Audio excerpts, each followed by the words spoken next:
Osée, chapitre 7. Lorsque je voulais guérir Israël, l'iniquité d'Éphraïm et la méchanceté de Samarie se sont révélées, car ils ont agi frauduleusement. Le voleur est arrivé, la bande s'est répandue au dehors. Ils ne se disent pas dans leur cœur que je me souviens de toute leur méchanceté. Maintenant, leurs œuvres les entourent, elles sont devant ma face. Ils réjouissent le roi par leur méchanceté et les chefs par leurs mensonges. Ils sont tous adultères, semblables à un four chauffé par le boulanger.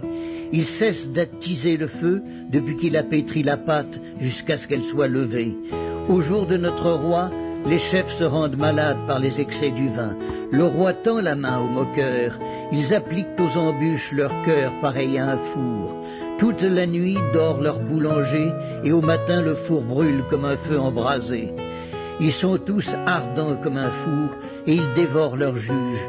Tous leurs rois tombent, aucun d'eux ne m'invoque. Éphraïm se mêle avec les peuples. Éphraïm est un gâteau qui n'a pas été retourné. Des étrangers consument sa force et il ne s'en doute pas. La vieillesse s'empare de lui et il ne s'en doute pas. L'orgueil d'Israël témoigne contre lui. Ils ne reviendront pas à l'Éternel leur Dieu, et ils ne le cherchent pas malgré tout cela. Éphraïm est comme une colombe stupide, sans intelligence. Ils implorent l'Égypte, ils vont en Assyrie. S'ils partent, j'étendrai sur eux mon filet. Je les précipiterai comme les oiseaux du ciel.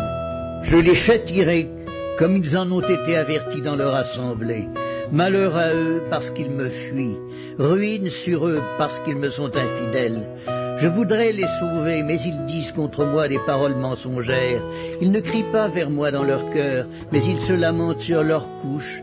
Ils se rassemblent pour avoir du blé et du mou et ils s'éloignent de moi. Je les ai châtiés, j'ai fortifié leurs bras, et ils méditent le mal contre moi. Ce n'est pas au Très-Haut qu'ils retournent, ils sont comme un arc trompeur. Leurs chefs tomberont par l'épée à cause de l'insolence de leur langue. C'est ce qui les rendra un objet de risée dans le pays d'Égypte.